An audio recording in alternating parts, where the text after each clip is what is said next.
Chapter 9, May Day Celebration. Mary Daniels, Sarah Elgin, and Gina Rickton had been busy all morning putting together the final preparations for their annual May Day celebration. Mary Daniels began the celebration years ago as a way to help the children celebrate the importance of the springtime harvest, and she kept the tradition going even during the years of their move northward.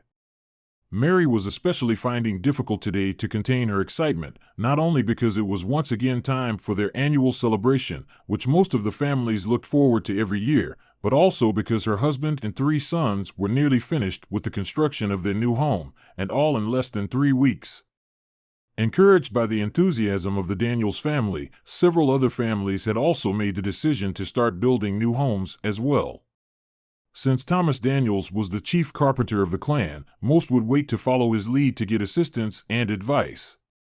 After spending several years, traveling from place to place and living in tents, anyone who could still remember living with 4 walls and a roof over their head was looking forward to it.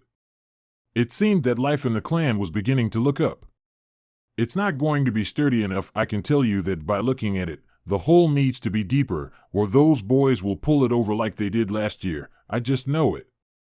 Gina Rickton insisted, giving special instructions to Caleb and her son Peter, who had both volunteered today to help with the May Day preparations, along with Martha Elgin and the Daniels girls, who were all busy getting the colored ribbons sewn and ready for the maypole. "Is there anyone here who remembers what happened last year?" she asked. "It was Seth who pulled it over," shouted Elsa Daniels, who was sitting at a long table set up near the side of the Daniels' new barn, sewing ribbons for the maypole. "I thought it was Micah Thomas," insisted Martha, who was sitting opposite of Elsa, working on a special arrangement of a flower wreath to go along with the pole, as well as holding down the colored ribbons on the table while Elsa worked on cutting and sewing the trim. "No, I'm positive it was my brother Seth. He thought it was so funny to try and weave the younger kids all around, getting them dizzy," recalled Elsa. "Then Seth tripped over your little brother Ezekiel, and he ended up pulling the pole over and out of the ground," chuckled Elsa, as the two started giggling, suddenly remembering the whole incident. "Mrs. Rickton, how does that look now?" asked Caleb. "We dug the hole a little deeper this time and have some extra sand and rocks ready to put in along the sides. And we'll pack it down extra hard," added Peter, who was finishing up getting the rocks and sand ready to fill in the hole. "That looks great, boys. We'll have you two put the pole up just before we get ready for the dance this afternoon," reminded Mrs. Daniels, "and don't forget, we still have to practice our songs. Mary, will you please come over here and sit down a few minutes?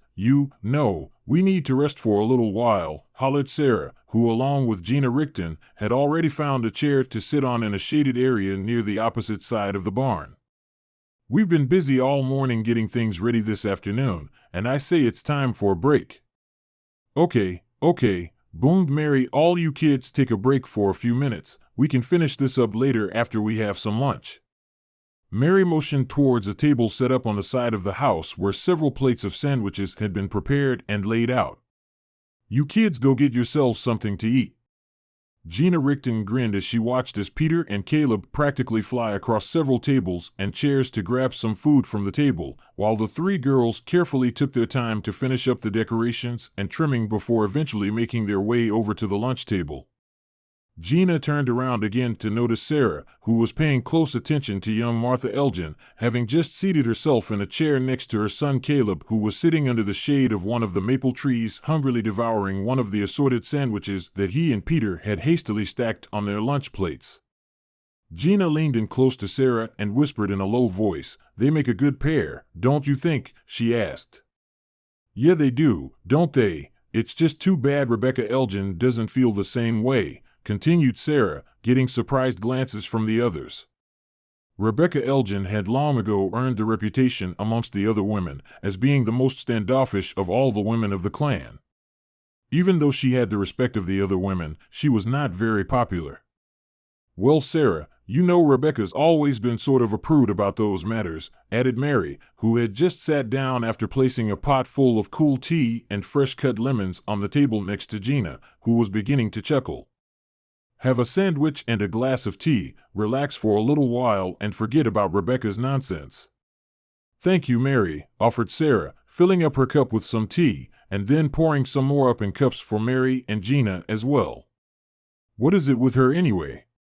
I've never felt like I can do anything that's good enough for her," confided Sarah. "Oh, they love Uriah and Stephen, but Caleb and I," she paused, taking a long sip of tea with one hand while waving her other hand around in the air. "Phew, it's like they don't trust us or something." Sarah paused in her tirade for a second, gazing sympathetically over at Caleb, who was still finishing off one of his sandwiches. "It's my son's dreams that bother them the most, I think." "I wouldn't let it bother you too much, Sarah. Rebecca's that way with a lot of the other mothers too," assured Gina. "Maybe it's because she feels some pressure in being the wife of our future leader." "Caleb's a good boy, Sarah. He's got the best qualities in him between you and Uriah," offered Mary. "Mary, I envy you. You always seem to keep a positive outlook on everything," sighed Sarah. "Just like this May Day celebration you put together every year, and the Wednesday evening gatherings. It's those kinds of things that help make all this." Sarah paused, motioning in the air and thinking of just the right phrase. "Well, enjoyable." "Well, we women have to stick together, you know," urged Mary, whose thoughts seemed to momentarily drift off. "We've all sacrificed so much to make it here. 10 years of living like nomads in tents and wagons." Mary paused, taking a bite out of one of the sandwiches she had made. "I don't know about you ladies, but I've had enough of that life. I am ready to sit back and enjoy life a while." There were sounds of agreement among the ladies. "And you'll have to admit," offered Gina, "this is a far better place to enjoy that life than where we were 10 years ago." More sounds of agreement were heard. "And a better place to begin new lives for our children," piped Sarah, who quickly raised her cup of tea into the air. "I make a toast to a new beginning and new lives in." Sarah paused. "Whatever we are going to call this new home of ours," she laughed, as Mary and Gina joined in, raising their cups together as well. "Cheers," the three women echoed in unison, bringing their cups together as one. "Mom, is everyone okay over there?" came the questioning voice of Elsa as she, Peter, Martha, and Caleb had all ceased their previous conversations and were now staring straight at the three women with looks of amazement written on their faces. "We're fine, Elsa," vowed Mary, turning her head towards Elsa and the others while holding her cup in the air. "We are going to be just fine." Aside from the Sunday sermon several weeks ago, when Zechariah had given his homecoming sermon, this had to be one of the largest gatherings of people that Caleb had ever seen for quite some time.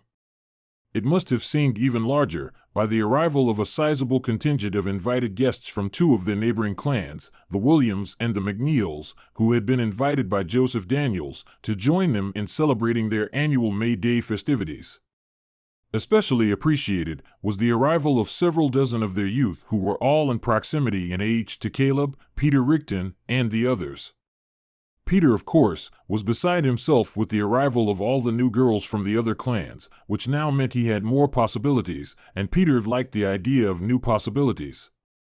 It was the 1st of May, and the weather could not have been more perfect for such a celebration. Although still officially the middle of spring, today had warmed up enough to almost feel like the beginning of summer. Caleb loved this time of year as everything around them bloomed and greened up full of life, spurred on by near almost daily spring showers. The afternoon festivities were finally beginning to wind down. Games had been played, all were now tired and hungry. Mary Daniels' Maypole dance celebration had gone off this year without a hitch, save for a few scrapes and bruises suffered and relished by the older teens. The dance was, as usual, a big hit. Several boys, including Caleb, had now lined themselves up to watch the men working feverishly with another May Day tradition, getting the roasted pig out of the in-ground barbecue, where the pig had been roasting for the last several hours. The sweet succulent aroma of burning hickory chips and marinade sauces were circulating around the meadow to such a degree that few, if any, could concentrate on playing more games, as the aroma had its desired effect of making everyone hungry. Seth Daniels and Peter Rickton had their gazes, as well as their appetites, fixed on the pig, while Caleb mostly had his eyes fixed on Martha, who was sitting at one of the tables set up near the side of the Daniels' new barn, chatting away with Leslie Marin and one of the McNeil girls. Caleb was content to enjoy the moment, until startled back to reality by his father Uriah, who was helping Joseph Daniels lift a huge roasted pig up and out of the ground. "Holy cow, Joseph, what did you feed this pig? It must weigh a ton," exclaimed Uriah, looking over what had to be the largest roasting pig he'd seen in quite a while. "He's been fed on the best of Mary's leftovers for several months," joked Joseph, after setting the roast pig onto a large preparation table and placing down several large knives and forks with which to carve it up with. "Best way I know to fatten up a hog." Caleb, Seth, Peter, as well as several other boys, all stood around watching hungrily as Joseph Daniels prepared roasted pig for the feast. "Boy, I'm so hungry, I could eat the whole pig," remarked Peter, rubbing his stomach. "I'd like to see you try," joked Seth. "That pig must have weighed nearly a couple 100 pounds, I'd guess." Seth poked Peter in the side. "That's about as much as you." Everyone laughed. "Well, I got to hand it to you, Daniels. You sure know how to throw a party," cheered Thomas McNeil, who had just stepped up near to the preparation table and was standing next to Caleb. "And that is one nice-looking pig you've cooked up there. You've been waiting on that one, I'll bet," he snorted. "Yep, he's nearly 6 months old. I just weighed him in at a little under 200 pounds yesterday afternoon. Didn't want him to get too big, better that way. The meat is more tender and juicier." Thomas McNeil and his second, Roger Cardones, who had been watching some of the games just a few minutes earlier, were now standing near Caleb and the other boys, admiring as well as savoring Joseph Daniels' culinary expertise. Thomas McNeil, the younger of the two, looked to be in his late 40s, standing tall and lean with a slight tinge of gray around the sides of his hairline. He was the designated leader of the McNeil clan, with Roger Cardones being his second. Cardones appeared to be a few years older than McNeil, but with his long dark black hair and equally long, but well-groomed beard, his appearance inspired Caleb to silently nickname him Blackbeard after the famous pirate he had once read about in a book.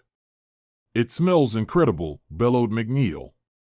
"Thank you, Tom. In a few more minutes we'll be ready to get this hog served up, and you and your family can taste it and tell me how you like it," grinned Daniels, nodding over towards the house. "I must tell you, though, it's my wife Mary who came up with the special marinade for this here beastie.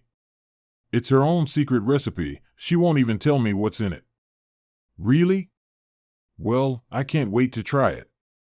But I just wished we had some green chili. That would have given it a nice little kick," snickered Daniels. "Should have said something. We got some over at our place." "Shoot, we'll bring you some of our seeds for you if you need them," said Cardones. "By the way, we have a pretty good seed stock on hand. I would be grateful for some construction tips in trade for seed stock, if you're agreeable to that." Daniels nodded. "That sounds like a great idea, Roger. I'll come over next week and we'll set it up." "By the way, Roger, did you bring your wife with you this evening?" asked Daniels, suddenly feeling awkward, as a silence fell over the others. Roger hesitated. "My wife passed away 2 years ago from cancer," he explained. "I apologize. I'm very sorry to hear that," offered Daniels, feeling a bit embarrassed. "Thank you. I appreciate that." Daniels looked at Uriah and nodded his head again, setting the carving knife and fork down on the side of a large platter. "There, ready. I'll let Mary know we can ring the dinner bell." No sooner had Mary Daniels started ringing the dinner bell than everyone began quickly lining themselves up at the serving tables to fill their plates with food. Peter tugged on Caleb's shirt to get his attention. It worked for now, as Peter gestured towards the food line. Caleb shook his head. "Are you okay, Caleb?" asked Peter, noticing his friend's gaze was firmly stuck on Martha. "You got it bad." "I'm going to get me some food," he laughed, and quickly turned to get in the food line. Caleb hung back a second or two, watching Martha, who was slowly making her way up to the line. He timed his entry in the line perfectly with Martha's as she was still talking to Leslie. "Mind if I join you?" he asked. Martha turned and smiled. Leslie giggled. "Why no, not at all, Caleb," answered Martha. "We were just talking about you," mentioned Leslie. Caleb blushed a little bit, then gave Martha a questioning look. "About you getting yourself all tangled up in the ribbon this afternoon, remember?" reminded Martha. Now he remembered how embarrassing he thought. Caleb had been trying to follow the music this afternoon during the maypole dance and lost track of his steps, tripping over Leslie's sister Jenny, causing Jenny to scrape her knee in the dirt. Caleb felt bad and tried to console little Jenny as she started tearing up, while Peter and some of the McNeil boys couldn't stop laughing, making Jenny feel even worse. "I guess it was sort of funny. I hope your sister's okay?" "She'll be just fine," smiled Leslie. "It was nice of you to try and help her, even though she was being a brat about it." "We're sitting over there," said Martha, pointing to the table where she and Leslie had been sitting at earlier. "You're welcome to join us, Caleb. I invited Lisa McNeil to come sit with us too." "That's great," sighed Caleb, who was really hoping to have some time alone with Martha. "As long as you're sitting next to Martha," teased Leslie. Martha slapped Leslie lightly on the shoulder. The three of them laughed. You have been listening to Caleb Elgin, The Rise of the Clans by David E. Farmer. Also available on Amazon Kindle. More chapters coming soon.